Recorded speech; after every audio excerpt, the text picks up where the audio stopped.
ఇది గమనించుకోవాలి. మనం కోరినవన్నీ అడిగినవన్నీ మనకు జరగకపోవచ్చు కానీ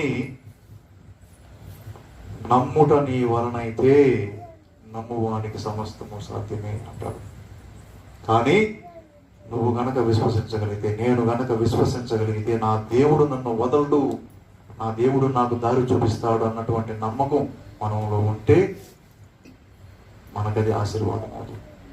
ఆ రోజు జరగకపోవచ్చు, తర్వాత జరగకపోవచ్చు, కానీ ఏదో ఒక విధంగా ఏదో ఒక సమయంలో ఆ సమయం ఆసన్నమైనప్పుడు దేవుని కృప మనకు లభిస్తుంది. ఇది మనం గుర్తించుకోవాలి సోదరి సోదరులారా. ప్రభువు వాళ్ళకి చేతులు చూపిస్తున్నాడంటే ఆయన వాళ్ళలో ఉన్నటువంటి ఆ గుణాన్ని ఎత్తిపొడుస్తున్నాడు. ఇదిగో మీరు చూస్తే తప్ప నమ్మరు.